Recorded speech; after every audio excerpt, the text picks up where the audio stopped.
Bapak Ibu, saudara-saudari terkasih, Shalom. Shalom. Shalom, Pastor. PDPKK Pastor Santa Monica. SD yang saya kasihi, pada malam hari ini kepada saya diberikan satu tema, yaitu refleksi salib bagi kita. Sebelum saya ngomong, suara saya jelaskah? Jelas, Romo. Oke, terima kasih. Di dalam liturgi gereja kita, tradisi gereja Katolik, itu kalau kita sudah memulainya dengan Rabu Abu, kita sudah mulai dengan Rabu Abu, di situ ada dua kalimat yang biasa digunakan oleh para imam atau awam di tempat di mana tidak ada imam. Ketika mengenakan debu di dahi kita, itu biasanya ada dua kalimat yang dikatakan. Pertama, bertobatlah dan percaya pada Injil, atau yang lain biasa dibilang kamu adalah debu dan akan kembali menjadi debu. Tema yang dipilih sangat tepat karena kita berada dalam masa Prapaskah. Masa Prapaskah ketika Rabu Abu itu kepada umat Tuhan di dalam gereja yang satu, kudus, Katolik, dan Apostolik, itu biasanya dianjurkan untuk melakukan doa, puasa, lalu beramal. Untuk menyempurnakan gerak itu, biasanya setiap hari Jumat itu ada jalan salib di setiap gereja, dibuat jalan salib. Ini sedikit pengantar saja. Bacaan yang saya pilih untuk kita coba refleksi pada malam hari ini diambil dari surat Paulus yang pertama kepada jemaat di Korintus. Surat Paulus yang pertama kepada jemaat di Korintus, pasal 1 ayatnya yang ke-17. Saya baca dulu sedikit. Sebab Kristus mengutus aku bukan untuk membaptis, tetapi untuk memberitakan Injil. Dan itu pun bukan dengan hikmat perkataan, supaya salib Kristus jangan menjadi sia-sia.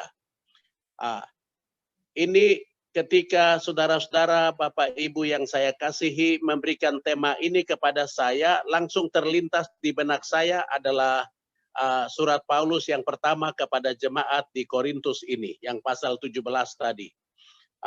Supaya salib Kristus jangan menjadi sia-sia. Pertanyaan yang pertama adalah mengapa ada salib Kristus? Saudara-saudara, dalam kisah kejadian, Tuhan menjadikan, ini latar belakangnya.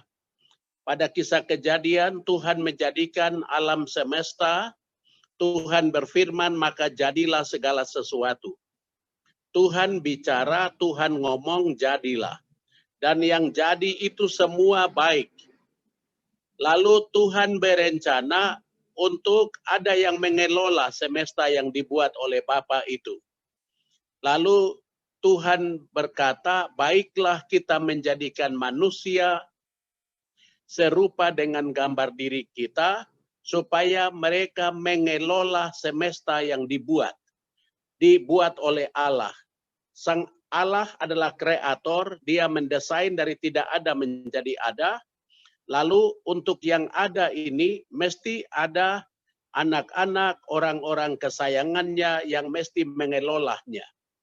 Lalu Tuhan Allah membentuk manusia. Tuhan mendesain manusia itu menurut firman di Kejadian, Tuhan membentuk. Baiklah kita menjadikan manusia secitra dengan, segambar dengan diri kita. Lain kalau bilang segambar dengan diri saya. Itu artinya tunggal. Tapi di dalam bacaan itu bilang, baiklah kita menjadikan manusia segambar serupa dengan diri kita.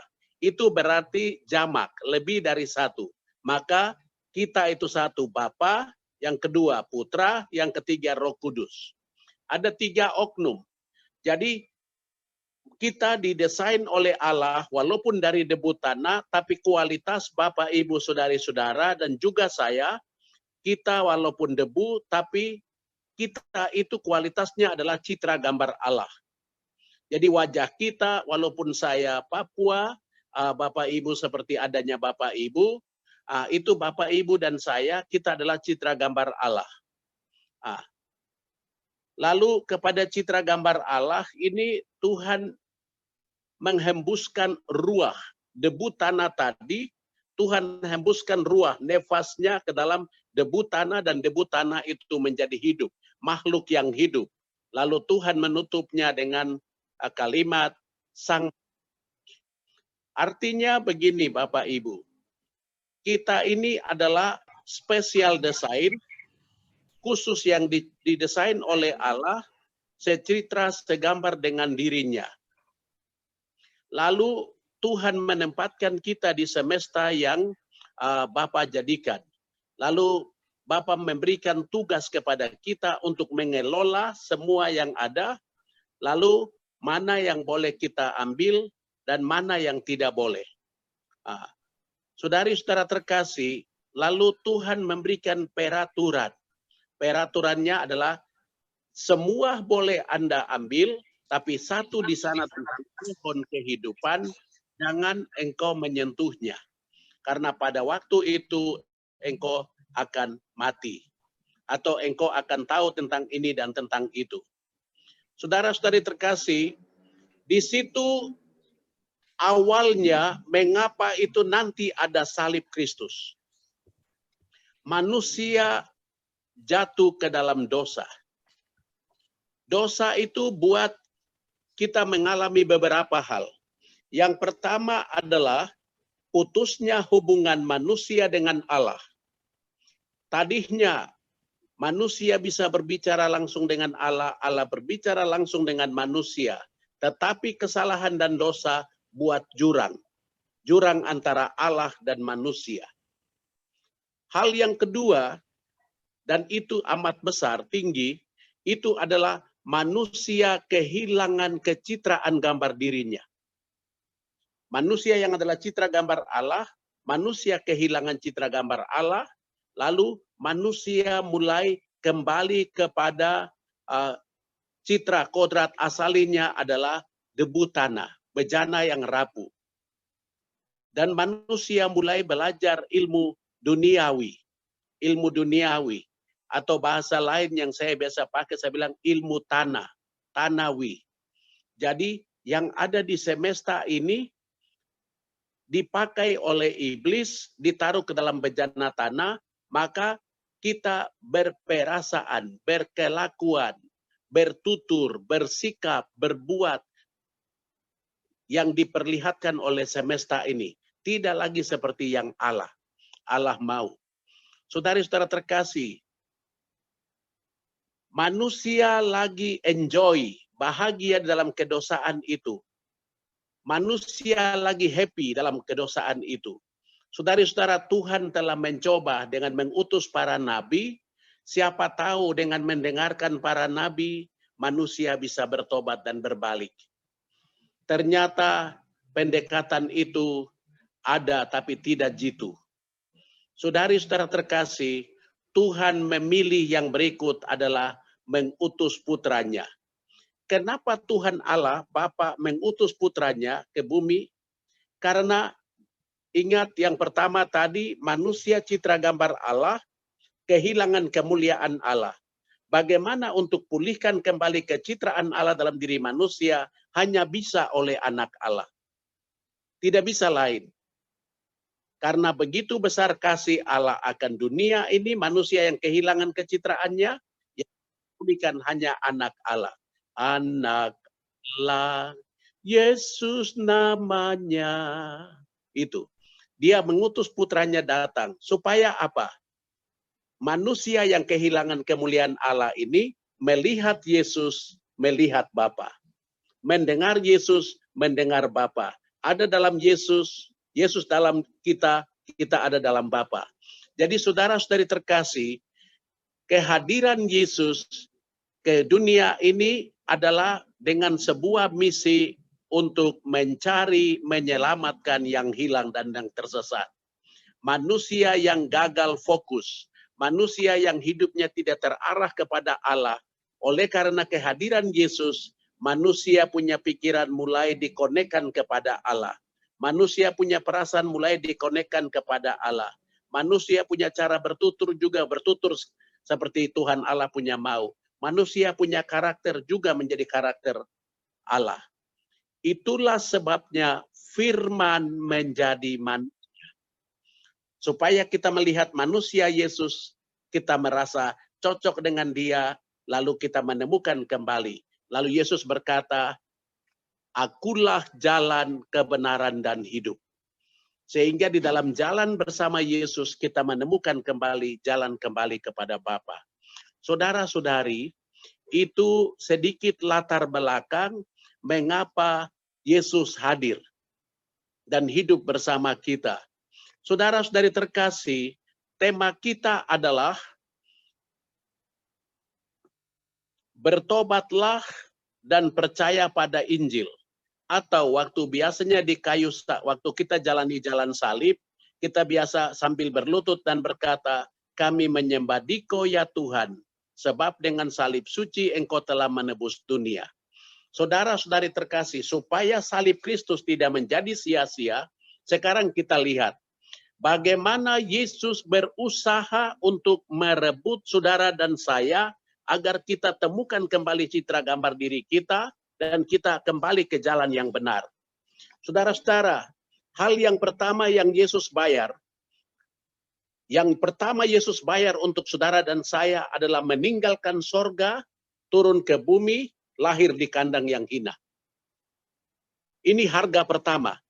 Bagaimana untuk pemulihan, memulihkan saudara dan saya, semua insan manusia di dunia, untuk kembalikan itu, Allah yang adalah ruah, roh adanya, maha suci dan maha kudus, menjadi yang sederhana dan terkecil, lahir di kandang yang hina, tidurnya di palungan, dibungkus dengan lampin. Saudara-saudara terkasih, terlalu sederhana sekali, tapi misinya mulia. Supaya aku ada dalam engkau, engkau ada dalam aku. Untuk mendesain ulang perasaan, untuk mendesain ulang pikiran, untuk mendesain seluruh kehidupan kita. Hal kedua yang Yesus bayar adalah, saudara-saudari terkasih, dia mulai di Taman Getsemani. Di Taman Getsemani adalah peristiwa yang paling high, yang paling tinggi. Itu adalah setelah perjamuan di ruang atas itu, mereka turun ke lembah Kidron, lalu turun ke Taman Getsemani. Kalau Bapak Ibu pernah ke Yerusalem, Bapak Ibu bisa lihat itu. Di sebelah sana, di Yerusalem mereka mengadakan perjamuan, lalu mereka turun pergi ke lembah Kidron, lalu di situ Yesus berdoa. Yesus sudah merasa bahwa malam ini adalah malam di mana Yudas akan menyangkal dia. Saudara-saudari, di situ sudah mulai ada peristiwa salib. Peristiwa salib. Yesus berdoa sebanyak 3 kali. Keringatnya berubah menjadi darah. Saudara-saudari, sampai dia berkata, ya Bapa, aku mau cawan ini berlalu daripadaku. Tetapi bukan kehendakku, melainkan kehendakmu. Kenapa sampai Yesus berdoa, keringatnya berubah menjadi darah?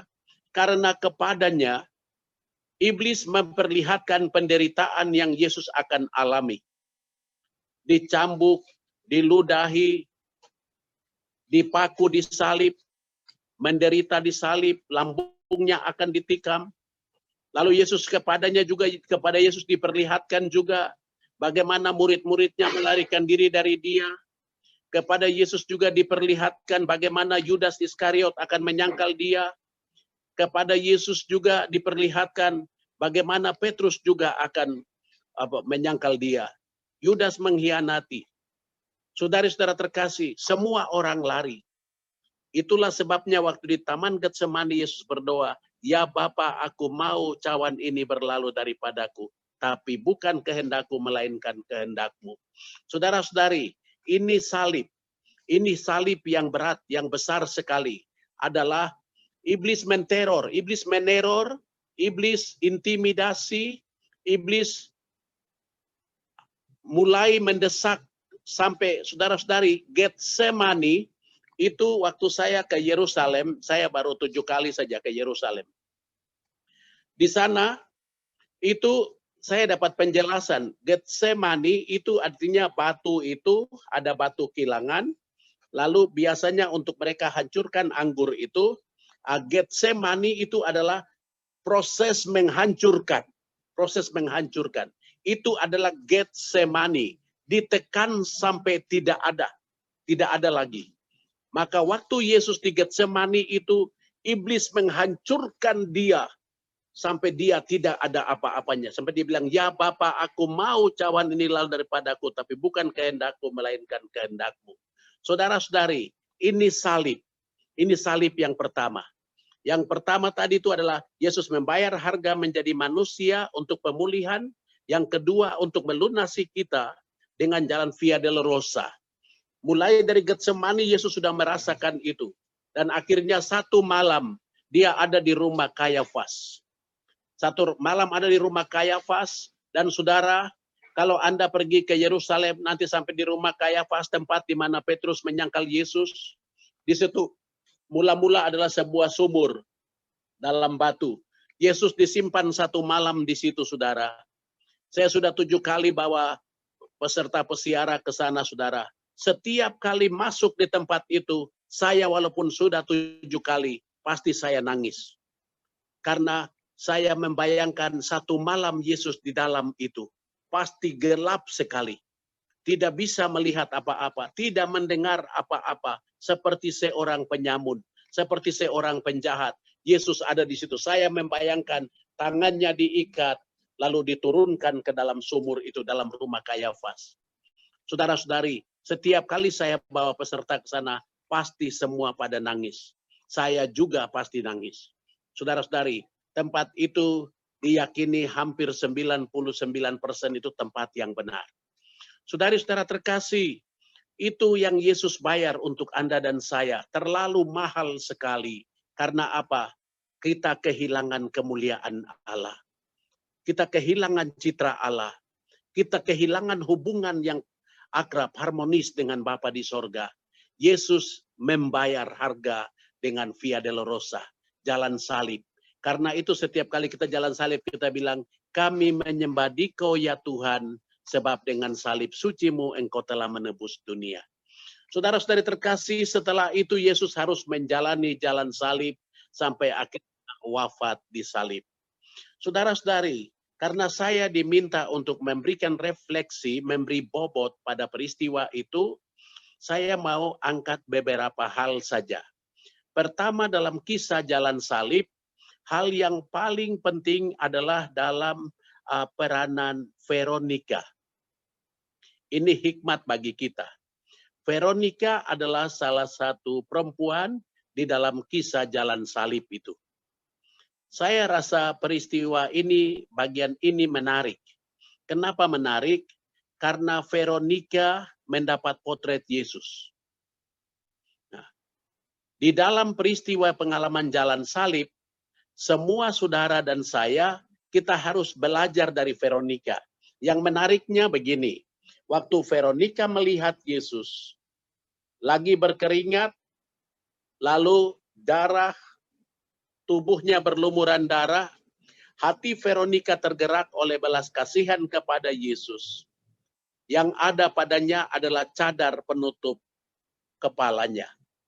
Ini mahal. Artinya mahal ini soal harga diri. Soal kodrat seorang perempuan. Menutupi kepala. Hal yang paling berharga dari Veronica, Veronica pakai untuk mengusap wajah Yesus.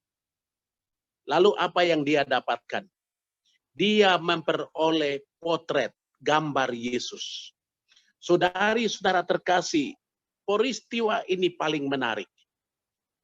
Apa maknanya? kisah itu bagi saudara dan saya ketika kita merenungkan salib.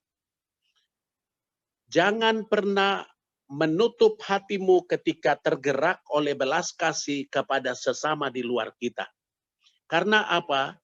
Yesus bilang begini, saudara, apa saja yang engkau lakukan untuk saudaraku yang paling hina ini, engkau telah melakukannya untuk aku. Rupanya pertanyaan untuk akhir zaman nanti adalah pertanyaan yang sama. Tuhan tidak akan bertanya sama saudara dan saya, berapa besar imanmu? Tuhan tidak pernah akan bertanya itu. Tapi dia akan bertanya, apa yang telah engkau lakukan untuk saudaraku yang paling hina ini? Belajar dari kisah salib, Veronica, dia tergerak hati kepada Yesus. Kalau saudara dan saya setuju bahwa Romo John dan Bapak Ibu adalah citra gambar Allah, atau orang lain di luar PD kita ini adalah citra Allah, ketika hatimu tergerak untuk melakukan perbuatan belas kasih, jangan takut. Lakukanlah sekecil apapun perbuatan kasihmu dengan cinta yang besar. Bapak, Ibu, Pastor, Suster, kami akan menemukan potret Yesus. Hidup yang Tuhan beri adalah salib, dan di dalam salib itu ada wajah Yesus. Ketika saudara dan saya melakukan perbuatan kasih, kita mengumpulkan banyak potret Yesus. Mengumpulkan banyak potret Yesus. Itu yang seperti tadi Bapak ketika membawa pujian, Bapak bilang, seperti Rasul Paulus berkata, hidupku bukan aku lagi, tapi Kristus yang ada dalam aku. Hal itu bisa terjadi ketika kita melakukan kasih. Ingat, iman, pengharapan, dan kasih. Yang paling besar adalah kasih. Kita belajar dari Veronica. Kisah yang lain adalah kisah dari Simon dari Kirene. Kisah dari Simon dari Kirene itu juga menarik.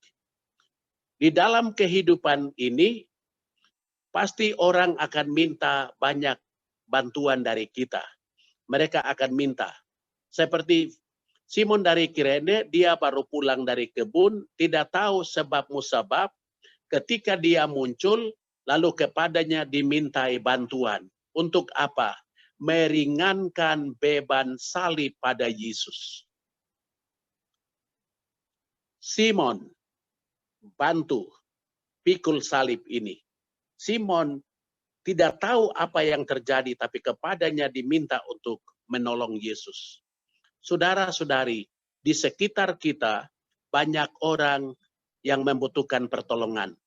Saya tahu, saya punya saudara-saudara di persekutuan doa karena saya pastor moderator karismatik di Papua cukup lama. Dan saya mengerti, Bapak Ibu selalu tergerak untuk pelayanan kasih, lakukanlah terus itu. Ketika ada teman-teman, ada ketua PD atau bagian seksi di paroki atau di lingkungan berkata kepada kita, aduh orang di sana itu perlu ditolong, ingatlah Simon dari Kirene. Ibu itu yang SMS sama Bapak Ibu, atau yang memberitahukan sama Bapak Ibu, seperti kisah Simon dari Kirene. Bantu salib, tolong ringankan bebannya. Saudara-saudari, siapa tahu, ternyata perbuatan kasih yang kita buat sama Bapak, Ibu, atau adik, atau anak itu, ternyata itu satu syarat masuk surga. Siapa tahu, Romo juga tidak mengerti. Tapi saya yakin siapa melakukan dengan perbuatan kasih. Sebagaimana Made Teresia berkata, apa saja yang kau lakukan, sekecil apapun karyamu, lakukanlah dengan cinta yang besar. Itu ya dan amin. Tidak usah ragu. Maka ketika teman-teman anggota PD atau siapapun SMS engkau, lihatlah itu panggilan Tuhan. Dengar dia panggil nama saya, kerja buat Tuhan, lakukan saja. Tidak usah mulai mulai dengan berpikir negatif, mulai dengan berprasangka buruk. Percaya itu teror Lucifer. Lucifer yang mengacaukan pikiranmu. Lucifer yang membisikkan sesuatu yang tidak oke. Karena dia juga mau merebut jiwa-jiwa untuk neraka, penuhi neraka. Maka saudara-saudari yang mengikuti renungan malam hari ini refleksi, jadilah seperti Veronica yang untuk melakukan kasih tergerak hati berbuat, Atau ketika engkau diminta tolong untuk buat sesuatu, lakukanlah dengan cinta yang besar. Dan hal yang berikut adalah peranan Mama Maria. Peranan Mama Maria dalam kisah jalan salib adalah dia mengikuti Yesus dalam jalan salib. Dia ikut merenungkan, merasakan, berempati, simpati dan empati. Simpati di permukaan, empati tenggelam ke dalam. Melihat putranya memikul salib dan jalan, dia merenungkan semua dalam hati. Lalu pada waktunya mereka berpapasan. Di saat mereka berpapasan di situ, saudari-saudara terkasih, ketika dalam hidup ini ada pergumulan, ada persoalan, kita bertemu dengan sesama kita yang lain, terutama orang-orang yang kita kasihi. Anggota-anggota persekutuan doa yang sudah mulai tidak aktif lagi, sudah mulai kendor rohnya. Rohnya sudah menyala-nyala. Waktunya untuk mencari dia. Mencari dia. Mereka pasti merenungkan diam-diam di sana. Ayo rangkul mereka kembali. Rangkul mereka kembali. Untuk apa? Jalan bersama Yesus dalam jalan salib. Sebelum dia akhirnya tinggalkan jalan yang kita jalani sama-sama. Saudara-saudari, di persekutuan doa, ketika orang sudah mulai ikut seminar hidup baru dalam roh, itu biasanya orangnya agak sensitif. Kepekaan spiritualnya agak tinggi. Maka ketika tidak dilibatkan, kadang-kadang mulai muntaber. Tahu muntaber kah? Mundur tanpa berita. Itu. Mulai cerita-cerita di belakang. Mulai membangun gosip-gosip. Itu ketika mengikuti seminar hidup baru dalam roh, kepekaan spiritualnya meluap-luap, menyala-nyala. Tapi juga sensitif juga unsur manusiawinya. Nanti dia mudah tersinggung, bisa marah. Kalau tidak dilibatkan, dia bisa muntaber, macam-macam. Malam hari ini kita dengar, jadilah seperti Mama Maria, setia dalam sebuah komunitas, jalan bersama-sama. Di saat oke, saya ada, di saat tidak oke, saya ada. Peranan Bunda Maria, spirit yang penting dari Bunda Maria, hendaknya menjadi spirit bagi kita. Aku ini hamba Tuhan, jadilah padaku menurut perkataanmu. Akhirnya saudara-saudara, saya mau angkat dalam masa ini, masa Prapaskah adalah masa tobat, kita belajar dari Rasul Paulus. Ada beberapa prinsip yang Rasul Paulus miliki, baik untuk saya mau kasih tahu saudara-saudara saya pada malam hari ini. Hal yang pertama, prinsip dari hidup Rasul Paulus. Kita tahu dia itu orang yang agak jahat, tidak suka sama orang Kristen dan pengikut-pengikut. Dia orang yang seperti itu. Tetapi di Damsyik adalah peristiwa yang menarik untuk mendesain ulang hati pikirannya menjadi ciptaan yang baru. Manusia baru. Ada beberapa ungkapan baik dari dia yang bisa kita peroleh di malam hari ini. Yang pertama, ketika ketika Yesus menyentuh hatinya di Damsyik, dia berkata dalam Filipi 3:13-14, dia bilang, aku melupakan apa yang telah di belakangku. Dan aku mengarahkan diri kepada apa yang di hadapanku adalah hadiah mahkota surgawi. Maka malam hari ini, kita yang mengikuti Zoom ini, masing-masing mulai ambil sikap, mulai bangun komitmen pribadi dalam hatinya, ketika mulai ada ruang pengakuan dosa, lalu mulai dengan lupakan sudah hal-hal yang mengganggu dirimu, hidupmu, dan mulai dengan komitmen lahir baru. Masing-masing buat, mumpung masih ada kesempatan. Hal kedua yang dimiliki oleh Rasul Paulus, dia bilang, aku hidup di dalam Galatia 2:19, karena dia bilang, Kristus yang hidup dalam aku. Hidup yang saya hidupi sekarang adalah Kristus. Jadi Kristus ada dalam dirinya. Maka orang yang sudah temukan ini via baptisan dia sudah terima komuni pertama, sudah terima sakramen krisma, dan setiap kali dia terima komuni terus mendengarkan Bible, kitab suci, dia itu adalah orang yang mengalami perjumpaan personal dengan Yesus. Bersyukur bahwa Bapak Ibu terima komuni tubuh Kristus, kita katakan amin. Yesus tubuhnya, darahnya menyatu dengan tubuh kita. Hal ketiga, yang penting dari makna salib itu adalah hidup dan bekerja untuk memberi buah. Kalau Yesus sudah membayar harga yang terlalu mahal melalui jalan salib untuk melunasi saudara dan saya, ingat saudara, Anda dan saya sudah lunas dibayar, tidak ada utang. Tidak ada utang. Kita tidak berutang sama dunia ini, tapi kita berutang sama Yesus. Yang dia katakan, ya Bapa, ke dalam tanganmu kuserahkan nyawaku, sudah selesai. Itu. Sudah, kita berutang sama pribadi itu. Utang di dunia gampang diselesaikan, tapi utang ke sorga sudah dibayar oleh Yesus. Yesus hanya minta, maukah engkau melanjutkan misiku yang belum selesai? Saudara-saudara, bekerja untuk memberi buah. Buah seperti apa? Damai. Buah seperti apa? Sukacita. Lihatlah di dalam Galatia. Di sana ada buah-buah yang harus kita laksanakan dalam hidup kita. Untuk melaksanakan buah itu tidak usah ngomong banyak. Lebih baik bikin saja, berbuat. Bapak, Ibu, saudara-saudara, saya belajar dari diri saya ini. Kenapa Tuhan buat telinga dua? Supaya saya banyak mendengar. Kenapa Tuhan bikin mata dua? Supaya saya banyak lihat. Kenapa Tuhan bikin mulut satu? Supaya sedikit bicara. Berbicara sedikit, tidak usah berbicara banyak. Nanti lama-lama yang hoax pun kita ngomong. Nanti tidak ada kesaksian tentang Tuhan Yesus.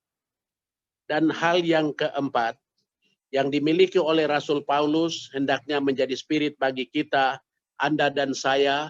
Yesus sudah bayar lunas, maka tugas kita di mana ada, jadilah surat Kristus yang hidup. Jadilah surat pujian. Bapak Ibu, ini karena kita live streaming atau Zoom, tapi kalau aslinya Romo John adalah ngomong begini pasti nyanyi, ngomong begini pasti nyanyi. Tapi karena kita pakai sarana ini, jadi saya juga tahu diri lah. Itu. Jadi kita menjadi surat pujian. Di mana saja kita ada menjadi surat pujian. Buat orang menemukan Kristus dalam kerapuhan kita. Buat orang bertemu damai dalam diri kita yang rapuh ini. Karena Yesus bilang, kamu adalah garam bagi dunia, kamu adalah terang bagi dunia. Dan yang terakhir, yang dikatakan oleh Rasul Paulus, aku diutus untuk mewartakan kabar baik. Kita sudah melewati wabah besar coronavirus. Ini bukan karena gagah perkasa hebat kuatnya kita. Karena ada orang yang makan 4 sehat, 5 sempurna, fitness, Herbalife, minum ini, minum itu, juga check out. Check out dari hidup ini, check in ke mama bumi. Ini, kita ini tidak ada apa-apanya. Makan juga apa adanya. Tidak fitness juga, tidak Herbalife. Makan hanya dan sayur saja, kok masih bebas, masih ada. Ini berarti Tuhan punya maksud untuk saudara dan saya. Kita bersyukur untuk itu. Dan memasuki tahun 2022, banyak orang yang tidak memasuki tahun 2022. Anda dan saya spesial. Saudara-saudara, akhirnya saya teringat, entah saya lupa tempatnya, di Surabaya atau di mana saya lupa tempat. Kalau Bapak Ibu ingat nanti ini. Di situ ada satu rumah retreat dan ada salib. Seperti di belakang saya ini ada korpus, lalu tangan kanannya putus, kaki kanannya juga putus. Jadi yang ada sebelah kiri semua. Lalu melihat keanehan itu, saya coba mendekat. Itu pas di ruang registrasi sekretariat. Begitu saya masuk, makin dekat, di bawahnya itu tertulis, coba lihat padaku apa yang tidak ada. Tangan kanan, kaki kanan. Dan sekarang coba melihat pada dirimu, apakah engkau tidak punya kaki kanan dan tangan kanan? Kalau engkau memiliki kaki dan tangan yang sempurna, maukah engkau melanjutkan misiku yang belum selesai? Bapak, Ibu, saudari-saudara, maukah kau jadi roti yang terpecah bagiku? Maukah kau jadi anggur yang tercurah bagiku? Maukah kau jadi saksi memberitakan Injilku? Mengasihi, melayani lebih sungguh. Malam hari ini Tuhan hadir melalui hamba-Nya ini untuk mau memberitahukan misi Yesus belum selesai. Maukah engkau bekerja untuk melayani Yesus yang tersalib itu? Bangun komitmen dalam hati untuk cerita tentang Dia. Saya mau berdoa. Allah Bapa yang Maha Rahim, terima kasih banyak atas anugerah hidup. Terima kasih banyak atas undangan yang bagus sekali pada malam hari ini. Hamba bija menjadi saluran berkat untuk mewartakan firman untuk orang-orang kesayangan-Mu. Terima kasih banyak, kami juga sudah berefleksi tentang makna dari salib Kristus bagi kami. Tuhan, dalam kerapuhan hamba-Mu, hamba sudah menyampaikan kepada orang-orang pilihan-Mu ini. Tuhan, sempurnakan yang tidak sempurna dari mulut hamba-Mu ke dalam diri semua saudari-saudara, Bapak Ibu terkasih, sesuai dengan yang mereka rindu dan butuhkan. Bagian itu adalah peranan Roh Kudus, sempurnakan itu semua. Dan Tuhan yang baik, bila ada hal-hal lain yang tidak sempat hamba perkatakan saat ini, biarlah Roh Kudus saja yang berbicara dalam hati Bapak, Ibu, dan saudara-saudari ini. Demi Kristus yang hidup dan berkuasa, sebab dengan salib suci-Mu, Engkau telah menebus kami. Amin.